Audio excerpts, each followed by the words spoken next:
नमस्कार, आप देख रहे हैं अक्षत क्राइम स्टोरी। समाज में आज रिश्ते तार तार हो रहे हैं। उसी की एक घटना देखने को मिली है गुना के आदर्श कॉलोनी में, जहां एक बाप और एक बेटे ने अपनी बहन और अपनी बेटी के इतने अत्याचार किए कि आज वो मौत से संघर्ष करती हुई नजर आ रही। उस बहन उस बेटी पे इतने अत्याचार किए गए कि उसको जबरन घर में बंद कर दिया गया और ऐसे ऐसे अत्याचार किए जिससे आज उसकी स्वास्थ्य बिगड़ गया है और वो अस्पताल में अपने जीवन को लेकर संघर्ष करती हुई नजर आ रही है। आइए हम आपको बताते हैं क्या है पूरी कहानी।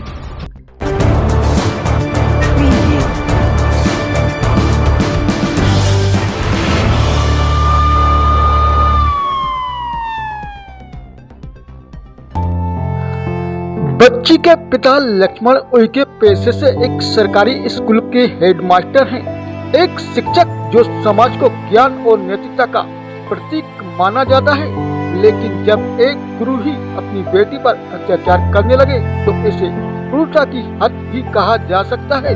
बच्ची ने अस्पताल में बताया कि उसके पिता और भाई दोनों ही शराब के आदी हैं। वे उसे दिन रात घर में बंद रखते हैं, पीटते हैं और खाने तक के लिए कुछ नहीं देते। उसकी हालत इतनी खराब हो गई कि उससे खड़ा तक नहीं हुआ जाता। बच्ची का मोबाइल भी छीन लिया गया था ताकि वह किसी से मदद न मांग सके।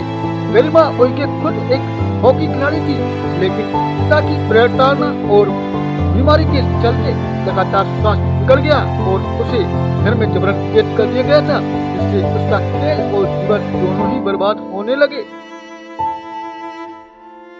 जब इसकी जानकारी एक समाज सेवी को लगी तो उसने तुरंत पुलिस को फोन लगाया और पुलिस मौके पर पहुंची और उस बच्ची को वहां से आजाद कराकर अस्पताल पहुंचाया, जहां बच्ची का इलाज चल रहा है।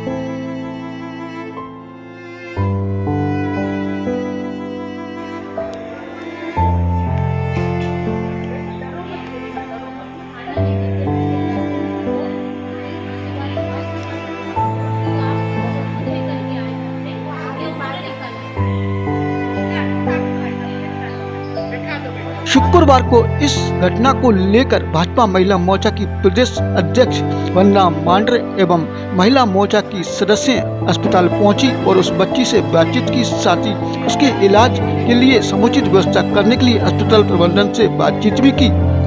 वहीं महिला बाल विकास की अधिकारी भी वहां मौके पर पहुंची और बच्ची से जानकारी ली कि आखिर उसके साथ क्या हुआ।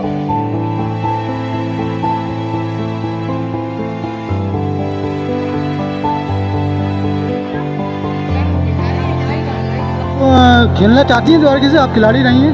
हाँ। हैं? ठीक होना चाहती हैं ना? हाँ। क्या नाम है आपका? गरिमा। बच्ची आज बीमार पड़ी हुई है, आपको कब मालूम पड़ा था कि ये बच्ची बीमार है और कौन लोग इनको परेशान कर रहे थे? ये क्या हुआ कि हमें सूचना मिली, हमारे ये संगठन है, हम लोग ऐसे ही काम करते रहते हैं, तो सूचना मिली कि आदर्श कॉलोनी में एक लड़की को ऐसे ऐसे टॉर्चर किया जा रहा है, उसको बंधक बनाया जा रहा है।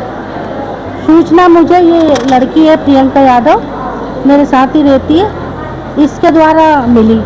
फिर हम गए घर पे और हमने देखा वहाँ पर कि ये बात सही भी है कि गलत है। तो वहाँ पर जाकर हमने पाया कि बिल्कुल सही है। तो वहाँ जाके तो हमें इतना रोना आया। लड़की ने बताया कि 6 महीने से मुझे खाने नहीं दिया, मेरे भाई और ये शराब पी के आते हैं, मुझे मारते हैं, खाना नहीं देते हैं, मुझे नशे की गोलियां खिलाते हैं और भी बहुत सारी बातें जो मैं कह नहीं सकती, ऐसी बातें उसने मुझसे कही। फिर हमने कोतवाली गए, वहाँ पर हमारा कोई सुनवाई नहीं हुई। फिर हमने डायल 100 किया, डायल 100 से फिर हमारे पास फ़ोन आया कोतवाली से कि आप कहाँ पे रहते हो, आदर्श कॉलोनी कहाँ है, आपको कैसे सूचना मिली। हमने सब चीज़ें हकीकत बताई उन्हें। फिर उधर से कोई आए और एक चंचल मैडम भी आई और चंचल मैडम के सामने भी ये लड़की बोल रही थी कि मुझे मारा जाता है, मुझे पीटा जाता है, मुझे रोटी नहीं दी जाती है, मेरे साथ बहुत गड़बड़ होती है और मुझे नशे की गोलियां खिलाते हैं। तो अभी पुलिस ने कोई FIR दर्ज नहीं की? नहीं करी, बिल्कुल नहीं करी। हमने कहा कि हमें इसके सुरक्षा की दृष्टि से एक पुलिस वाले रखो, वो ना, तो हमने कही मैडम चलो, फिर हम उसको अस्पताल में लाए। मैंने कही मैडम आप चलो हमारे को अस्पताल तक, वो ना अस्पताल आई ना इसकी कोई सुरक्षा करी। हम अकेले में आके बयान लेती है, उसको धमकाती है, ये लड़की कहती है हमारे सामने अभी 2 घंटे हो गए हैं, हम बोल रहे हैं मैडम आए तो नहीं, पूरी महिला मोर्चा हमारा खड़ा है, हमारी साथियाँ हमारी दीदियाँ खड़ी है, ये सब इंतजार कर रही मैडम आएगी, पर वो अकेले में आएंगी, इस पर दबाव देंगी कि तू ऐसा बोल, और ऐसे करके झूठी रिपोर्ट करवा के और ले जाती। इसको दबाव देती कि तू हमारे खिलाफ बोल, इससे भी कहती है हमारे खिलाफ बोल, नहीं तो वरना तेरे को जेल में डाल देंगे तेरा, और भाई बहुत टॉर्चर करता तो है। अभी आप प्रशासन से क्या मांग करना चाहती हैं? कोई अभी कलेक्टर साहब वगैरह से आप क्या इस मांग को उठाना चाहेंगे? इसकी सुरक्षा की मांग चाहते हैं और इसका इलाज हो, इसकी सुरक्षा हो, इसका अच्छा से अच्छा इलाज हो, इसकी सुरक्षा हो, यही मांग है अपनी, बस और क्या है। इसका बढ़िया इलाज हो जाए, बस यही चाहते हैं, और इसकी सेफ्टी रहे। मैं वंदना मांडरे।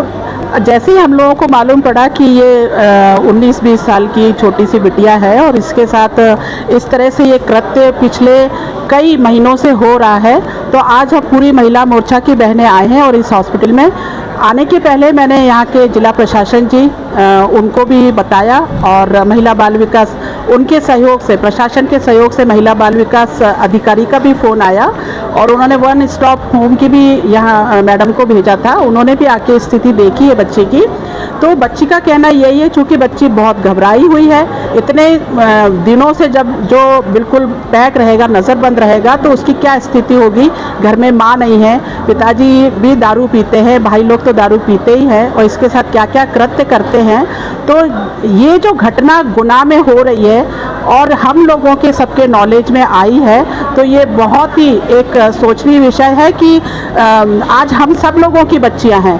अगर भगवान न करे किसी बच्ची के साथ इस तरह की हरकत जो हुई है, तो मैं प्रशासन से यही मांग करूंगी, और हमारे सीएम साहब जो हमारी बहनों के, और हमारे मोदी सर जो बहनों के लिए बड़ी बड़ी योजनाएं और उनकी सुरक्षा की जो बातें करते हैं, तो मेरा उनसे यही निवेदन है कि इस बच्ची को सुरक्षा मिले। हॉस्पिटल में है तो हॉस्पिटल में भी यहाँ सुरक्षा मिले, क्योंकि इनके भाई यहाँ आके, अभी हमारे सामने एक भाई आया था और यहाँ उसको धमका रहा था, तो इसकी सुरक्षा हो। चूँकि अभी इलाज की प्राथमिक व्यवस्था होनी चाहिए, उसको ब्लड की भी व्यवस्था होनी चाहिए, और जो उसको जो बीमारियां हैं जो निकली हैं, जैसे टीबी का भी शायद वो कह रहे हैं पॉजिटिव निकला है, तो उसका भी इलाज हो, और इलाज होने के बाद 1 स्टॉप होम में इसकी भर्ती की जाए, और उसके बाद यदि ये मानसिक रूप से ठीक होती है तो इसको घर भेजा जाए, वरना इसको ग्वालियर के नारी निकेतन में भेज के इस बच्ची को सुरक्षा दी जाए। बस हम पूरे महिला मोर्चा की यही मांग है। बच्ची बहुत बड़ी हॉकी प्लेयर है ये बच्ची, और इसे वो कहती है मुझे हॉकी खेलना है, मुझे जॉब करना है, मुझे आगे पढ़ाई करना है, पर जो भाई इसके साथ टॉर्चर करता वही भाई आया और वो इसके बिस्तर पे सो रहा है। हमारे पास वीडियो है। चंचल मैडम क्या चाहती, और इससे बड़ा वो खुद गई थी उनके सामने, के मेरे पास वीडियो है, उनके सामने वो रो रही हो, बस वो कहती है टीवी हम क्या करेंगे। ये गरिमा उइके जो एक सुंदर और प्रतिभावान खिलाड़ी रही हॉकी की, लेकिन आज अपने ही लोगों से प्रताड़ित होकर वो मौत के मुंह में झूल रही है। क्या प्रशासन शासन बेटी पढ़ाओ बेटी बचाओ जैसे अभियान को चलाकर बेटियों की सुरक्षा के लिए कुछ कर रहा है? अगर कर रहा है तो प्रशासन शासन आकर इस बेटी को जीवन को बचाए और इस प्रतिभावान खिलाड़ी के जीवन को फिर संवारे। यही एक बड़ा सवाल अब समाज के सामने है, और लोग भी पूछ रहे हैं कि क्या ये जवान बच्ची फिर वापस अपने उस जीवन को जी पाएगी या नहीं। कानून ऐसे दरिंदों को सजा देगा या फिर वही जो हो रहा है और चल रहा है वो चलता रहेगा, और इसी तरह बेटी शिकार होती रहेंगी अपनों का और दरिंदों का। ये एक बड़ा सवाल अब समाज और लोगों के सामने है।